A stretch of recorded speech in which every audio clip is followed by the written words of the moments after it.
For decades, Tito Jackson stood on some of the biggest stages in the world as a member of one of music's most legendary families. But beyond the spotlight, his life tells a quieter story, one shaped by marriage, fatherhood, and a surprisingly modest financial path. From raising 4 children to maintaining ties to an older Oklahoma home, his journey feels grounded and real. So who is the man behind the rhythm guitar once the stage lights fade? Tito Jackson was just a kid in Gary, Indiana, one of 9 children in a tightly packed house where music wasn't a hobby, it was survival. Born Toriano Jackson on October 15, 1953, Tito grew up in a home led by Catherine Jackson and Joseph Jackson, both musically inclined and deeply disciplined. The Jackson household ran on structure. Practice came before play. The moment that quietly changed everything? A broken guitar string. At just 10 years old, Tito picked up his father's guitar without permission and accidentally snapped a string. Instead of anger, Joe asked him to play. What followed wasn't punishment, it was discovery. Tito's natural rhythm and steady hands impressed his father enough that he was given his own guitar. Soon, Tito joined forces with brothers Jackie and Jermaine. Not long after, Michael and Marlon completed the lineup.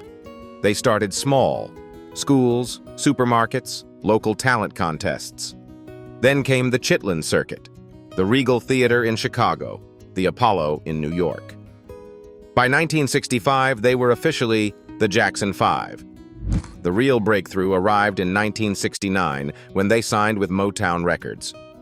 Within months, the world heard "I Want You Back."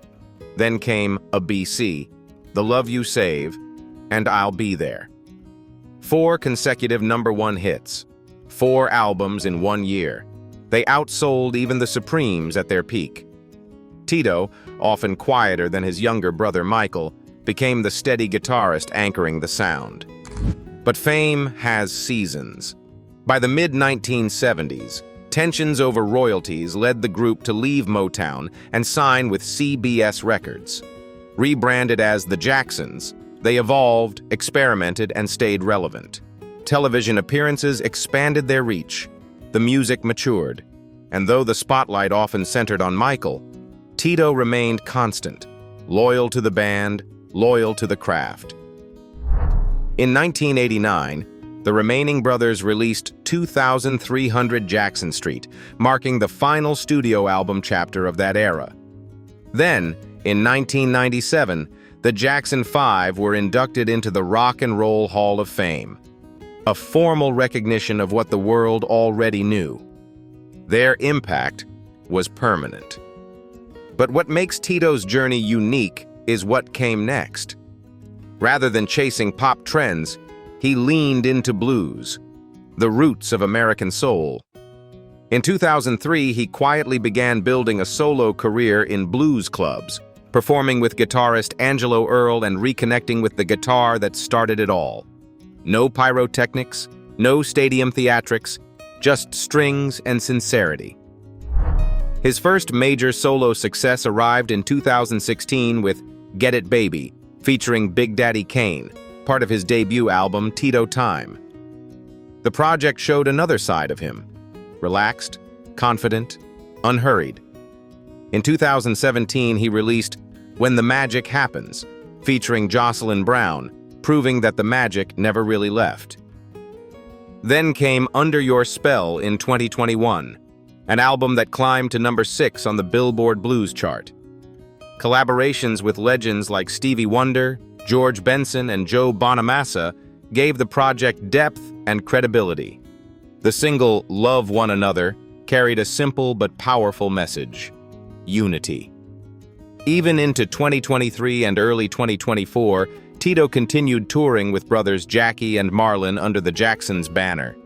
Festivals, classic hits, blues sets. He never stopped playing. Before his passing in September 2024, he remained active, visible, and connected to fans who had followed him for over 5 decades.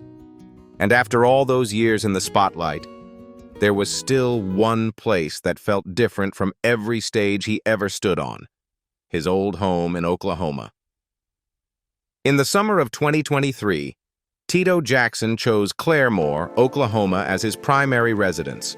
A small town in the Green Country region, about half an hour from Tulsa, Claremore offered something fame never could: quiet. Why there? Because peace isn't always found where the spotlight shines. Tito often spoke about finally discovering the peace he was looking for. Out here, mornings didn't begin with phone calls from managers. They began on the porch, coffee in hand, watching open skies stretch over acres of land. The pace slowed down, the noise faded, and in its place came something simple: stillness. The property itself reflects that mindset. Set behind a remote-controlled gate, the ranch offers privacy without isolation. At the center stands a spacious 3,325-square-foot home designed for real living, not show.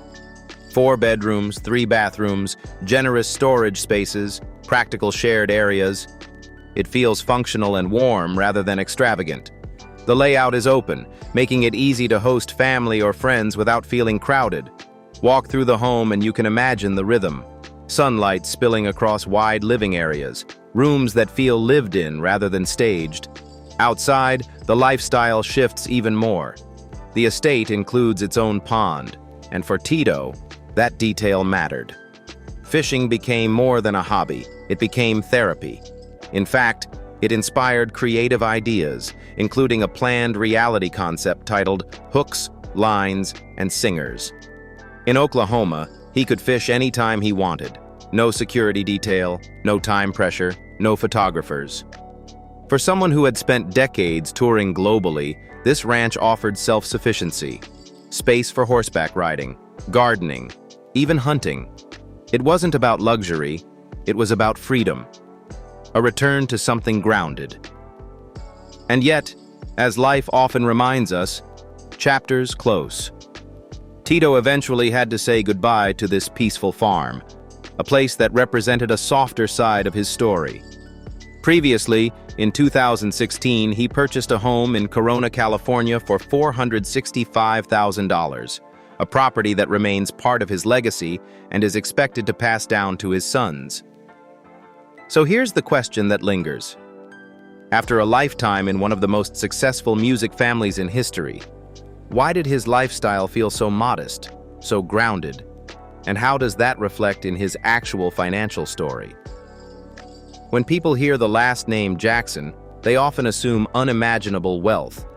But Tito Jackson's financial story tells a more grounded, human truth. At the time of his passing in 2024, at age 70, Tito's estimated net worth stood at around $2 million.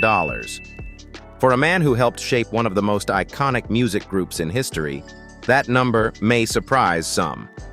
The foundation of his wealth came from royalties tied to the Jackson 5 and later the Jacksons.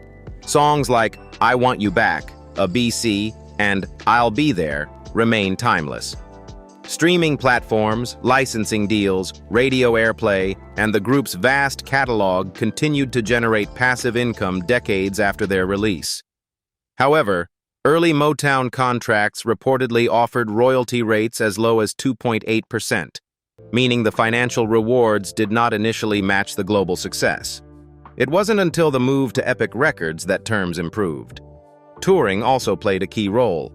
From the explosive rise in the late 1960s through the 1980s and into reunion performances later in life, live shows remained a steady source of income. Television appearances, including the 1976 variety series The Jacksons, expanded earnings beyond record sales. Tito's solo journey added another layer. Beginning in 2003, he embraced blues music, a genre closer to his guitar roots. Albums like Tito Time, 2016, and Under Your Spell, 2021, brought moderate commercial success and consistent touring revenue. Club performances and festivals may not have generated stadium-level profits, but they provided steady, authentic income. Beyond performing, he diversified quietly. He managed his son's group, 3T, executive-produced projects like The Jacksons, a family dynasty, appeared as a guest judge on programs such as Just the Two of Us, and made regular public appearances. These ventures added supplemental income streams without dominating headlines. And beyond the numbers in his bank account, Tito Jackson's true value could often be measured in something less visible: quiet service. Tito Jackson was never the headline-grabbing philanthropist that his brother Michael became. His giving was softer, more community-based, often rooted in music and family. One of his most meaningful initiatives was Music Giving Hope, a nonprofit he co-founded with several partners. The organization focused on empowering communities through music education, outreach, and healing programs. For Tito, music wasn't just entertainment, it was therapy, identity, and opportunity. Even after his passing, the foundation has continued hosting events in places like Claremore and Tulsa, Oklahoma, supporting tornado relief efforts and youth-centered programs connected to the arts. Family remained central to his charitable work. Through the Tito Jackson Foundation, established by his sons Taj, Terrell, and TJ of 3T, Tito helped honor the legacy of his late ex-wife, Dee Martis. The foundation supports disadvantaged youth through mentorship, awareness campaigns, and fundraising initiatives. Tito didn't just lend his name, he actively supported the mission, reinforcing the importance of healing and second chances. He also participated in broader Jackson family humanitarian efforts, including charity events like the Jackson Family Honors and collaborations that supported causes addressing AIDS, homelessness, conservation, and youth services. From performing at Living Legends Foundation events to auctioning signed guitars for charitable platforms, Tito used what he had, his music, to give back. And once the concerts ended and the charity events wrapped up, what did life look like for Tito Jackson behind closed doors? Tito Jackson was, above all else, a family man. Compared to some of his siblings, Tito Jackson lived a relatively private life. Fame surrounded him from childhood, yet he rarely chased attention for its own sake. His first great love story began early. In June 1972, at just 18 years old and fresh out of high school, Tito married Dolores Dee Martis. They had met as teenagers at Fairfax High School in Los Angeles, long before the full weight of Jackson fame settled on their shoulders. During the explosive rise of the Jackson Five, Dee largely stayed out of the spotlight, focusing instead on building a stable home for their 3 sons. After 16 years of marriage, the couple divorced in 1988, citing incompatibilities.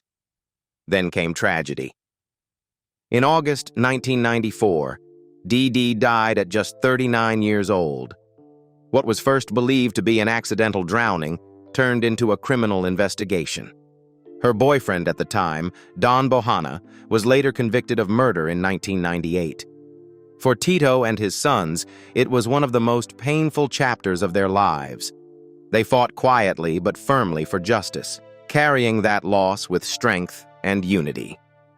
Through it all, Tito focused on fatherhood.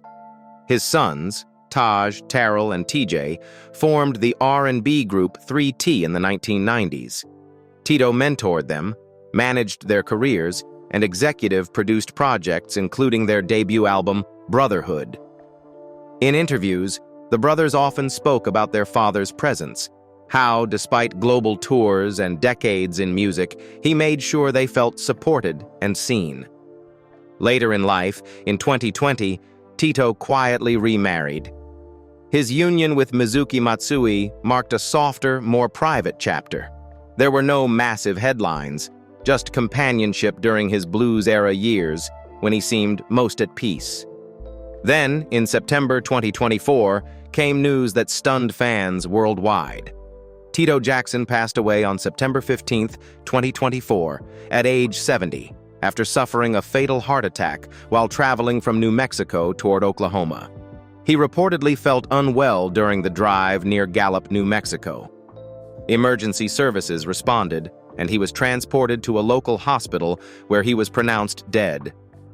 The confirmation from family and close associates quickly spread, and tributes followed within hours. His passing came just 1 month before what would have been his 71st birthday. The loss sent waves across the music world.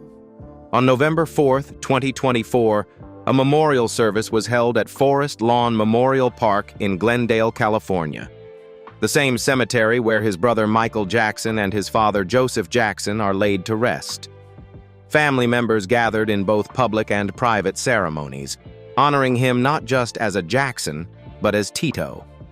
Siblings like Marlon and LaToya attended. Michael's children, Paris and Biggie, were present. Tributes poured in across social media and from artists around the world. His sons released a joint statement filled with emotion, calling him their hero and urging people to love each other, words that felt perfectly aligned with the gentle spirit many associated with Tito. The Michael Jackson Foundation described his passing as leaving an irreplaceable void in the family and among fans. Back in Gary, Indiana, people left flowers, photographs, and handwritten notes outside the Jackson family home. It was a full-circle moment, from a modest house in Gary to global fame, and back again to a hometown tribute. Tito Jackson's personal life was never about spectacle. It was about loyalty, about resilience after loss, about showing up for his children. And in the end, that may be the legacy that matters most. Thank you for staying with us through his journey. If this story touched you, please like, subscribe, and share your thoughts below. Your support keeps these memories alive, and we'll continue honoring remarkable lives together.